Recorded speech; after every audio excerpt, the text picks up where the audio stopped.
Hi, I'm Dawn Masler. Welcome to Lesson 17 in Love School, our series about love.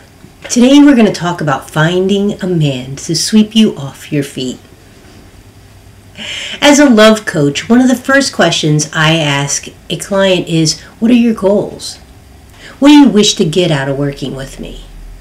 Most of the time the answer is I want to find love, or I'm looking for a long-term relationship. However, recently, a woman told me she was looking for a man to sweep her off her feet. I know exactly what she's looking for. Once, I went to a dance with some friends that were a couple. I had just broken up, so I was kind of a third wheel. Well, I walked in, and my eyes met him. He was amazing. He was gorgeous. He had long, curly hair and white teeth that were smiling at me. Eventually, he asked me to dance. He grabbed me in his arms and he pulled me in tight and then twirled and spun me around.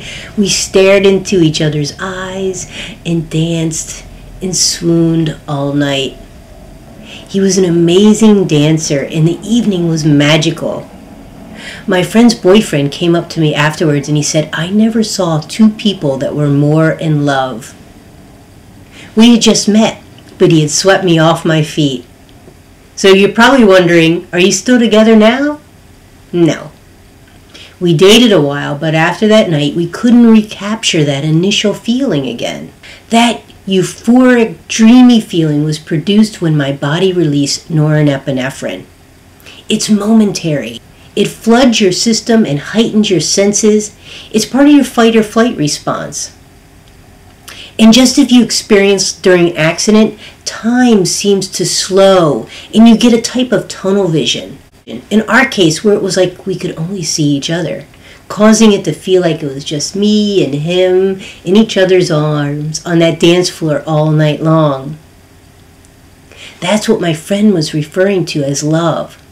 But it wasn't love. It was wonderful and magical, and it could have been the beginning of love. But the truth is, all it was attraction.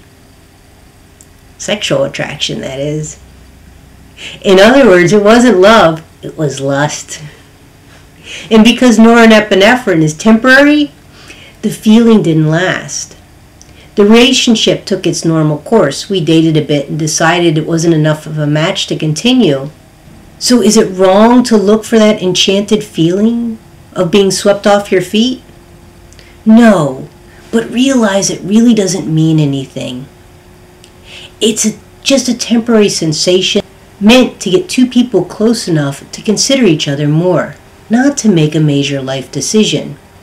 In other words, she's trying to make a huge life decision based on a fleeting feeling. Probably not the most prudent way to run your life, wouldn't you think?